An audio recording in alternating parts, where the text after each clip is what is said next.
The CIA is saying next to nothing about a massive leak of thousands of alleged highly classified documents.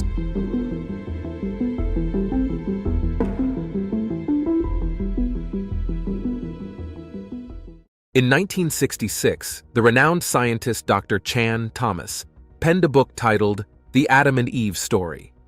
Despite its seemingly playful title, the book delves deep into a chilling and horrifying forecast of global cataclysm. Astonishingly, before it could reach the public, the CIA classified it, shrouding its contents in secrecy for decades. Now, after years of concealment, this classified manuscript has finally been unveiled by the CIA. Join us in today's video as we explore the alarming revelations within, the reasons behind its classification, and the grave risks humanity may face if this cataclysmic event comes to pass. But before we delve into the details of this manuscript, it is important we get a good knowledge of who Dr. Chan Thomas is and his qualifications as a scientist. Dr. Chan Thomas and the Adam and Eve Story. Dr. Chan Thomas, born in 1920, was an American engineer, ufologist, and writer known for his theories on ancient cataclysms. His influential book, The Adam and Eve Story, published in 1963, interpreted various myths, including the Book of Genesis, where he proposed a pseudo-scientific idea. Thomas claimed that the Earth experienced catastrophic events every 7,000 years, involving pole shifts, earthquakes, tsunamis, and supersonic winds. He also predicted another cataclysmic event on the horizon. Additionally, Thomas speculated that Jesus Christ lived among tribes in what is now Nagaland, India, and was taken away by aliens after his crucifixion. In 1967, aerospace company McDonnell Douglas enlisted Thomas as one of 4 full-time researchers to investigate UFO reports. The team's director praised Thomas as an innovative thinker. Thomas also claimed to possess extrasensory perception, ESP, and to have communicated with extraterrestrial life. However, in 1966, the CIA classified Chan Thomas's book, The Adam and Eve Story, The History of Cataclysms, preventing its public access. Recently, due to a Freedom of Information Act request, the CIA released 57 pages out of the book's total of 284 pages. Nevertheless, these released pages were sanitized to remove potentially sensitive information, likely the reason for the initial censorship. Despite this, the book has sparked curiosity and speculation due to its mysterious nature. The declassified version discusses the abrupt end of life on Earth and introduces a controversial pole shift theory, suggesting cyclic occurrences throughout history and predicting a future shift similar to the one described in Noah's story. The CIA's previous censorship of the book has led to widespread attention across various online platforms, forums, and discussions. Many conspiracy theorists and believers in the pole shift theory view the CIA's censorship as validation of the book's potential truthfulness. Regardless, the CIA's actions indicate a deliberate effort to withhold information from the public. Well, keep watching to know more about the details revealed in Dr. Chan's book. The main reason why Dr. Chan's book was classified. Recently, it has been revealed that Dr. Chan's book was classified because it included an interoffice memo detailing a shopping list for tools and car parts, and a folded-up article snippet from People magazine. The guess is that this document was part of a caseworker's possession and classified as a standard procedure back in 1966, which was the year it was marked as classified. Dr. Thomas, known for his work at McDonnell Douglas on UFO and anti-gravity technology, as well as his role as a project engineer at Bell Labs on a missile guidance system, was recognized for his high intellect but also eccentric behavior. The classified documents likely served as background information, or perhaps as a means of monitoring him. Now you might hear rumors that the book was banned, but that's not entirely accurate. Only this specific document was classified. Copies of the book were still in circulation. Additionally, Dr. Thomas published follow-up works in 1971 and 1993, and none of them faced classification. The pole shift events Dr. Chan Thomas, in his book The Adam and Eve Story, suggests that the shift occurs rapidly, within a single day. Thomas vividly describes the catastrophic nature of this event, surpassing any disaster depicted in Hollywood movies. He opens his book with a chapter outlining the harrowing experience anticipated during this pole shift event. Thomas's narrative paints a scene where a barely perceptible rumble escalates into a deafening roar, signifying the onset of earthquakes unlike any recorded in history. In California, mountains sway like delicate ferns in a breeze, while the vast Pacific Ocean rises into a towering wall of water, reaching heights exceeding 2 miles before hurtling eastward. The ferocious winds unleash a barrage of destruction at supersonic speeds, engulfing and obliterating cities like Los Angeles and San Francisco beneath the deluge of Pacific seawater, as if they were mere grains of sand. The devastating 1,000-mile-per-hour winds ravage everything in their path across the continent, leaving utter destruction in their wake. The reason for such ferocious winds is simple. The Earth rotates at about 1,000 miles per hour. Despite not feeling this rotation, everything on the Earth, including the land, water, and atmosphere, moves in unison. However, according to Thomas, during a pole shift event, while the Earth's air and water continue to spin, the land masses come to a sudden halt in many areas. This abrupt cessation causes the Earth's molten sublayer to surge upwards, unleashing a torrent of scorching liquid fire. Within a fraction of a day, all traces of civilization vanish, and at once, great cities like Los Angeles, San Francisco, Chicago, Dallas, New York, and Boston become extinct. The bustling streets where millions once roamed will now become desolate, with hardly a stone left standing. To illustrate the catastrophic consequences, imagine the aftermath of a car traveling at 1,000 miles per hour suddenly coming to a stop, or envision the chaos unleashed when a bustling metropolis moving at the same speed comes to a halt. Skyscrapers crumble, and people are tossed about like rag dolls in a blender. Those who survive are deemed unlucky, as they now face the onslaught of a 2-mile-high wall of water, mud, and debris racing across the country at the speed of sound. South America, despite its towering Andes, will be unable to impede the fury of the onslaught.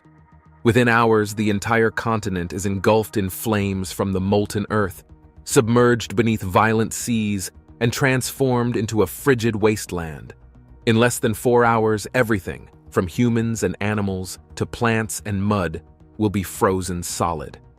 As the land ceases its movement during the pole shift, the sun also halts its journey across the sky. Consequently, one side of the Earth experiences scorching heat, while the other faces bone-chilling cold, resulting in a temperature drop of 180 degrees. Even the warmest regions plummet to 80 degrees below zero. Europe, too, will fall victim to the cataclysmic events, as the Alps, Pyrenees, and other mountain ranges are submerged, and then thrust even higher as the tidal wave strikes with immense force. The fury of the Earth's movement continues unabated for 6 days, affecting Western Africa and the Sahara Desert. By the 6th day, the tumultuous ocean begins to calm. Remarkably, the Bay of Bengal Basin, situated east of India, will find itself located at the North Pole, while the Pacific Ocean, west of Peru, occupies the South Pole. As the planet undergoes a dramatic transformation, new ice caps begin to form in these newly established polar regions. Greenland and Antarctica will now be positioned equatorially, teeming with lush tropical vegetation. Thomas forecasts a radical 90-degree shift in the Earth's axis, essentially tipping the planet sideways, with the poles relocating to the equator and vice versa. The once thriving cities of New York, San Francisco, Los Angeles, Chicago, Dallas, and Boston will be erased from existence, buried beneath vast amounts of mud. The cataclysmic event leaves only a handful of survivors, thrusting them into a new Stone Age. The Atlantis and the Land of Mu. Furthermore, there's additional evidence supporting the occurrence of a cataclysmic pole shift, including accounts of a great mud flood and the existence of a sunken continent often identified as Atlantis. These claims, as presented in The Adam and Eve Story by Chan Thomas, push the boundaries of conventional understanding. Remarkable claims require compelling evidence. Plato's dialogues famously introduced Atlantis, a sophisticated utopian society believed to have been obliterated in a cataclysmic event. Despite the absence of conclusive proof, Atlantis remains a subject of fascination and speculation. The search for Atlantis persists, driven by the allure of uncovering such a legendary civilization. One intriguing geological formation in northwest Africa, known as the Richat structure or the Eye of the Sahara, has drawn attention for its resemblance to Plato's descriptions of Atlantis. This structure's size and concentric rings bear a resemblance to the mythical city's layout, featuring a central waterway. However, opinions differ among Atlantis enthusiasts regarding whether this formation is of natural or man-made origin. What is more captivating is the presence of large ripples in the landscape surrounding the Eye of the Sahara, as well as in various locations worldwide. These towering ripples, resembling immense hills, reach heights comparable to 5-story buildings and are evidence of significant water movement. Witnessing these repeated ripples, unique to their surroundings, provides compelling evidence of past floods, a testament to the power of water on a colossal scale. To comprehend the magnitude of these events, consider visualizing a tsunami surging over the landscape, with depths exceeding 1,000 feet and a staggering flow rate of 200 to 300 million cubic feet per second. Such an immense volume of water leaves an indelible mark on the land, shaping the terrain and leaving behind unmistakable evidence of its passage. However, Atlantis is not the sole victim of this catastrophic event. On the opposite side of the globe lies another lost landmass known as the Land of Mu. Mu's existence is recounted by Augustus Le Plongeon and later by James Churchward, who translated ancient texts from the Maya and India, respectively. These texts, originating from cultures on opposite ends of the Earth, describe a vast continent in the Pacific Ocean, stretching from Hawaii in the north to Easter Island in the south, and extending westward toward the Japanese islands. Supporters of this theory, including James Bramwell and William Scott Elliott, assert that Mu met its demise in a cataclysm around 11,500 years ago, making it an intriguing coincidence with other historical events. The Yonaguni Monument, submerged off the coast of Japan, is purported to be the remnants of Mu's underwater ruins, while Nan Madol in Micronesia is believed to represent its southern extent. Nan Madol's structures, constructed from massive logs of volcanic rock, attest to the advanced nature of its society. Recent aerial LiDAR imaging has revealed evidence of an elaborate irrigation system, indicating sophisticated engineering capabilities. Easter Island, situated in the eastern part of Mu, presents further clues of a cataclysmic event. The iconic Moai statues, comprising over 1,000 colossal heads, also possess buried bodies, a detail often overlooked. This raises intriguing questions like if these statues were intentionally buried after construction, or were they submerged by some external force? What do you think? Easter Island's landscape offers additional mysteries to unravel. It's a remote island, seemingly insignificant, yet once home to a thriving community of 12,000 people. But where did they come from? According to mainstream anthropology, Polynesians navigated thousands of miles across the vast Pacific Ocean in canoes, relying on luck and skill. However, if the existence of the continent of Mu is considered, the journey becomes less improbable. They could have simply walked there. This possibility offers intriguing connections. The resemblance between Polynesian languages and Greek, along with the worship of a sun god named Ra on Easter Island, reminiscent of the Egyptian sun god Ra, suggests deeper cultural ties. Moreover, parallels among Greek, Egyptian, and Indian deities hint at shared origins or cultural exchanges. Signs that these pole shift events might happen again. Dr. Thomas vividly portrays this chilling future, weaving together elements from various mythologies and religions, including Noah, Adam and Eve, Atlantis, Mu, Olympus, Jesus, Osiris, Thoth, Ora, Zeus, and Vishnu, in the opening chapter of his book. While Thomas's predictions may seem alarming, the likelihood of their occurrence is examined in the subsequent chapters. He not only demonstrates the feasibility of a post-shift scenario, but also highlights its recurrence throughout history and suggests that it may be imminent once again. Remarkably, flood myths are pervasive across numerous cultures worldwide. From Abrahamic religions like Noah's flood to the Mayans' Huracan flood, the ancient Hawaiians' Newton flood, and the flood mentioned in Sumerian texts.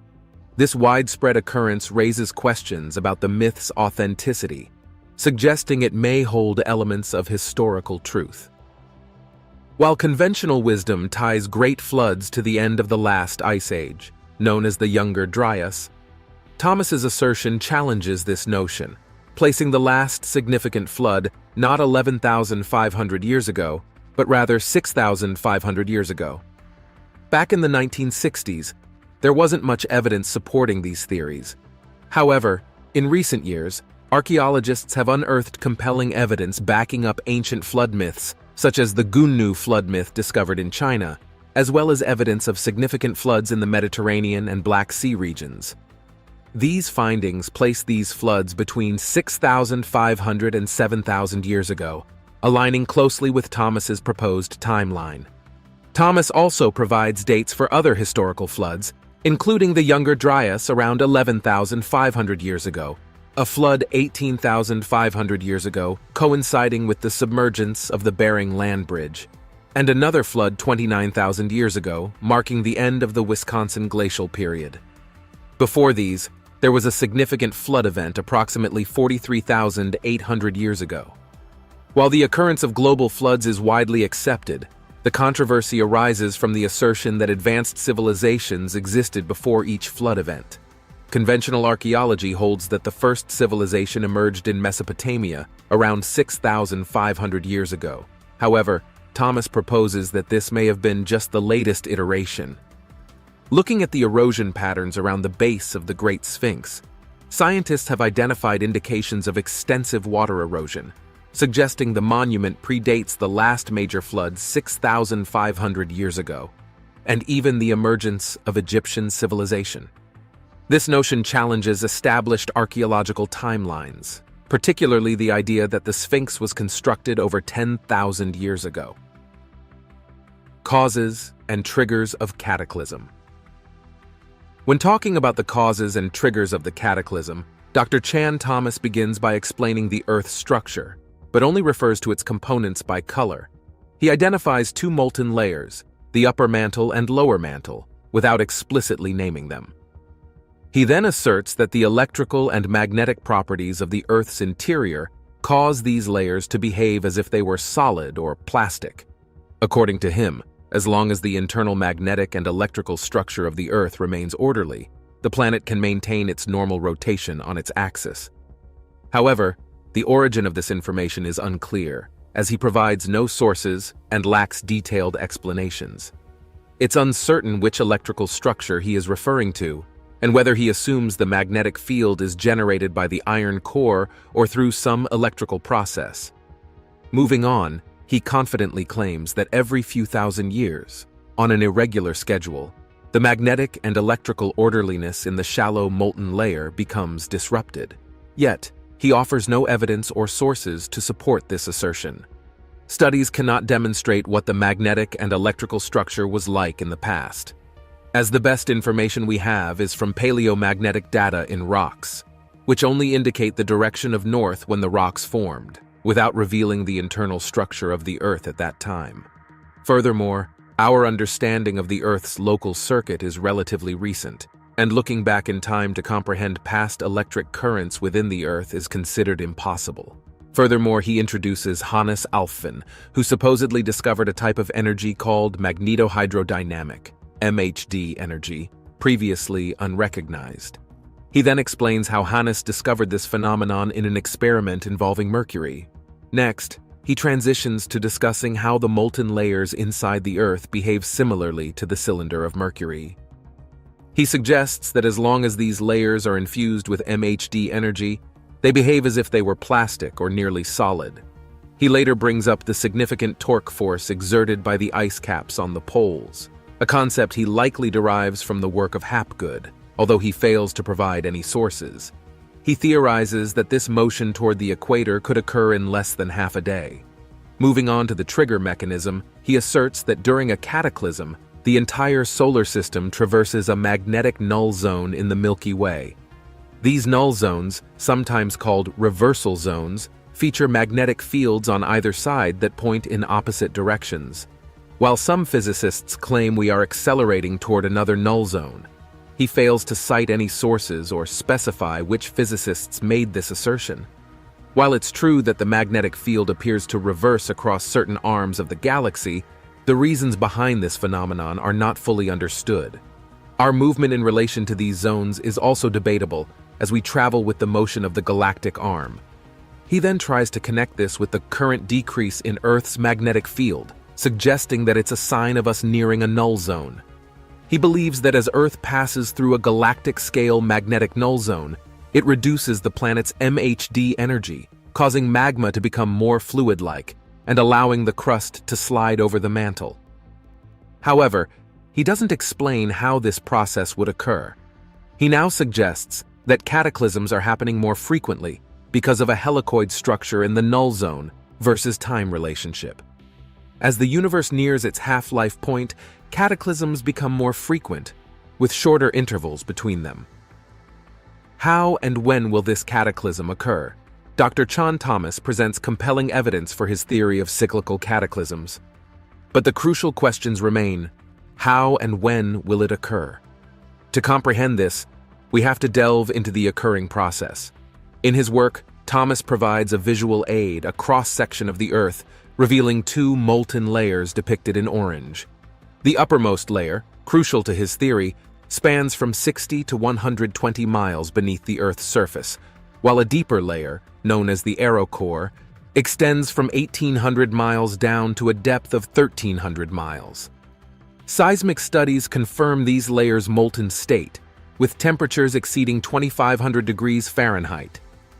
Dr. Thomas possessed the ability to forecast seismic activity worldwide, delving into the Earth's inner workings. Within its layers, the electrical and magnetic structure behaves similar to solid matter. As long as this structure remains orderly, the Earth maintains its steady rotation on its axis. However, every few millennia, disruptions occur in the magnetic and electrical orderliness within the shallow molten layer. This disturbance permits the layer to transition into a free-flowing liquid, acting as a lubricant for the movement of the ice caps. Consequently, the Earth's crust can freely shift, with the ice caps exerting enough force to tilt the planet's axis by approximately 90 degrees within a span of mere hours to a day. During this event, the Earth's atmosphere and oceans do not synchronize with the shell's movement. Instead, they continue their west-to-east rotation, particularly swift at the equator, where speeds reach approximately 1037 miles per hour. Consequently, as the shell shifts and the poles move towards the equator, the winds and oceans race eastward at supersonic velocities. This onslaught results in devastating floods, inundating continents with water several miles deep, obliterating all traces of human civilization. As for the timing of this cataclysmic event, Dr. Thomas revised his prediction in 1993, forecasting it to occur within 7 years, around the turn of the millennium. Notably, similar predictions were made by figures such as Nostradamus and Edgar Cayce. Yet, with over 2 decades having passed since then, the question remains, where do we currently stand? What do you think? Let us know in the comment section. Why Dr. Chan's claims might be true. It's important to note that Dr. Chan Thomas was not a serious researcher. However, some of the claims he makes in his book have been supported by evidence. It's a fact that global floods have occurred throughout history, leaving behind ample evidence of their devastation. While these floods, such as those during the Younger Dryas period, were primarily caused by the rapid melting of glaciers rather than oceanic inundation, they were undeniably destructive, generating tsunamis towering over 1,000 feet high and significantly elevating sea levels. Thomas also asserts that the temperature dropped rapidly during these cataclysms, causing everything to freeze instantly, citing instances like woolly mammoths found with buttercups in their mouths. This claim holds true. Mammoth specimens have indeed been discovered frozen mid-meal. The extreme conditions required to flash freeze such large creatures underscore the severity of these events. Furthermore, Thomas suggests that seismic activity plays a role in triggering shifts in the Earth's axis, and this assertion is corroborated by scientific findings. For instance, NASA observed that major earthquakes, such as the one in Indonesia in 2004 and Chile in 2010, caused shifts in the Earth's axis and altered the length of a day. However, while earthquakes do exert a minor influence on the Earth's rotation, the gravitational pull of the Moon counterbalances these effects, maintaining overall stability. On the other hand, the shifting of magnetic poles presents a more pressing concern. Geologically, the Earth's poles have undergone numerous reversals throughout history, with north becoming south and south becoming north. Ice core samples from Antarctica's eastern region indicate that the continent has been covered in ice for at least 1.5 million years, suggesting the persistence of polar ice over an extensive period. While the western side of Antarctica's ice coverage remains uncertain, the long-standing presence of ice in the region is undeniable. The interval between pole shifts typically spans about 300,000 years. However, it's been nearly 800,000 years since our last shift, indicating that we're long overdue. The movement of the poles is constant. In the early 90s, the North Pole was migrating at a rate of approximately 9 miles per year, but this rate has steadily accelerated over time. As a matter of fact, GPS systems require periodic updates to accommodate this shift. Initially updated every 5 years, then annually, and now every 6 months, GPS adjustments are becoming more frequent. Currently, the pole is shifting at an alarming rate of nearly 40 miles per year, while the Earth's magnetic field is rapidly weakening. These developments suggest that a pole shift may be on the horizon. Why Dr. Chan's claims might be false, and why we shouldn't panic. Before we proceed, let's dispel a few misconceptions. The narrative shared is based on the content found in the book and various articles and videos circulating online. However, it's essential to clarify some inaccuracies commonly mentioned in these sources. Firstly, you might encounter claims suggesting that Chan Thomas is a pseudonym, fabricated due to the controversial nature of the book's content. This assertion is false. Dr. Chan Thomas was indeed a real individual. While Chan was a nickname, his full name was Dr. Chauncey Powers Thomas. Born in Missouri in 1920, he passed away in 1998, leaving behind a family. With a background in electrical engineering, he worked for McDonnell Douglas and even appeared as a UFO expert in a documentary during the 90s. Surprisingly, he also made an appearance on Johnny Carson's show on April 7, 1965, alongside Ava Gabor. Dr. Thomas authored several books, covering topics ranging from impending cataclysms to ESP, UFOs, and even natural childbirth. Another misconception you might encounter is regarding the length of the original book. Contrary to popular belief, the initial publication consisted of 57 pages. Upon examining the table of contents, you'll find that the conclusion began on page 45. Additionally, some individuals claim that certain pages are missing from the CIA-released documents, such as page 8, page 18, and page 20, among others. However, these pages are absent because they served as blank reverse sides to the title pages in the original book. Furthermore, towards the end of the book, the tone shifts somewhat surreal as he delves into a self-referential discussion. Here, he elevates himself to a high pedestal, claiming to be the sole formalizer of the science of cataclysmology. While cataclysmology isn't an established term, his intention is clear, though it's likely to draw criticism from fellow researchers in the field. So where does this leave us? Chan Thomas exhibits a penchant for the melodramatic, vividly portraying cataclysmic events that appear plausible on the surface. However, a closer examination reveals a lack of depth in his work. It feels as though he pieced together disparate ideas from various sources, ranging from established researchers to pulp fiction, resulting in a disjointed narrative with sweeping statements that lack substantiation. The book's additional sections are equally puzzling, offering little contribution to the overarching concept.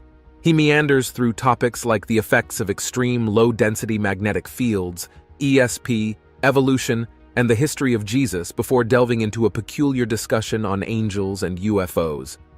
His assertion of expertise in these matters, based on his understanding of gravity's natural mechanism, feels tenuous and unsubstantiated. However, he maintains his characteristic style by avoiding delving into the specifics of this intriguing revelation. Instead, he transitions to a discussion asserting that angels were actually men arriving in spaceships, and then shifts towards discussing politics and the corruption within the state. The results of cataclysm. Sometimes, people think that cataclysm might be the end of the world, but it's not quite right. It just comes with a lot of changes. Animals that rely on geomagnetic navigation might experience some confusion initially, but they're likely to adapt within a generation or two. Species that don't utilize magnetism for navigation probably won't notice any significant changes. Examination of the geological record reveals no substantial mass extinctions associated with pole shifts.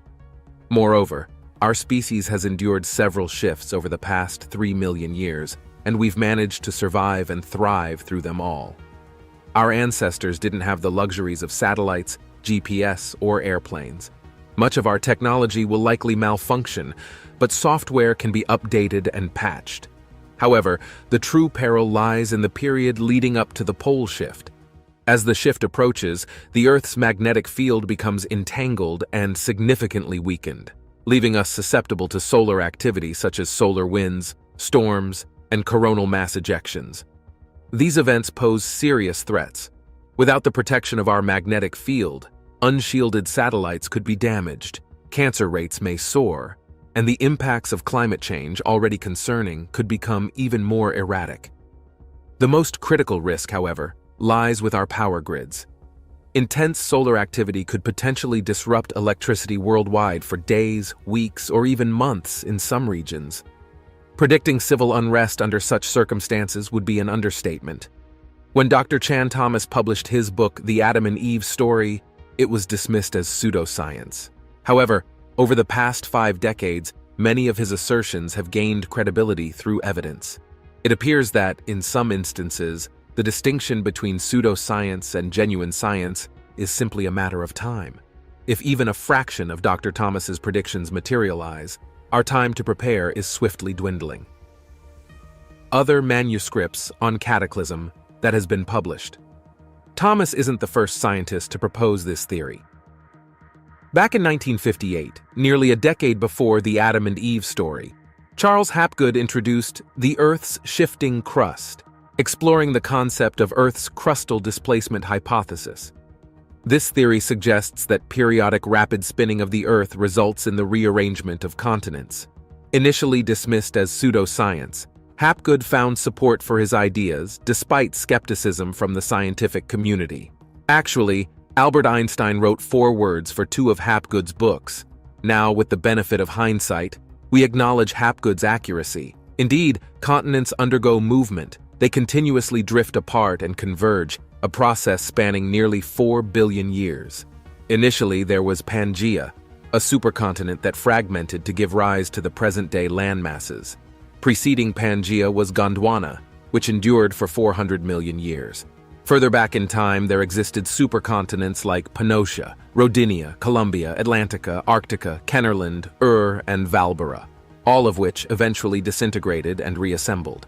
Following collaboration with Einstein and other scientists, Hapgood published The Path of the Pole, updating his previous theories. Here, Hapgood proposed the idea of the Earth's poles being in constant motion. Although initially considered pseudoscience, this notion was later substantiated. Hapgood postulated that a pole shift, spanning 15 to 40 degrees, transpired circa 9,600 BC, or approximately 11,600 years ago, coinciding with the Younger Dryas period. Meanwhile, the Piri-Reis map has puzzled scientists for centuries. Notably, it features Antarctica, a continent not officially discovered until 1820. Piri-Reis asserted that the information on his map originated from much older sources. If Hapgood's hypothesis regarding a 15-degree shift in the Earth's axis were accurate, Antarctica wouldn't have been entirely ice-covered. Hapgood proposed the existence of an ancient civilization from the Ice Age era that had mapped its coastline thousands of years ago. While many of Hapgood's ideas have been validated, the notion of an Ice Age pole shift remains contentious. We do understand that the poles gradually shift over time, and continental drift occurs over vast periods. Dr. Chan's book compared to other manuscripts. Chan Thomas's book presents a distinct approach compared to Hapgood. It shares similarities with Velikovsky's work by initially focusing on reinterpreting biblical passages. Along the way, he acknowledges the geological research conducted by Velikovsky, Hapgood, and Hugh Brown, highlighting their significant contributions to the field. Hugh Brown's articles on pole shifts were published in 1948, followed by Hapgood's book a decade later. Chan Thomas released a condensed version of his book in 1963, accompanied by a table detailing previous pole shifts, occurring 7,000, 11,500, 18,500, and 29,000 years ago. He identifies another shift where the start date cannot be determined. This indicates that the duration between each shift is decreasing, from 10,500 to 7,000 to 4,500 years. Interestingly, he doesn't address this until the latter half of the book, and doesn't provide an explanation for how he derived these figures. These numbers significantly differ from Hapgood's, who suggests the last shift occurred 12,000, 55,000, 80,000, and 100,000 years ago. Initially, it appears that he proposes a mechanism that addresses the speed deficiency evident in Hapgood's theory. The notion that such events could occur rapidly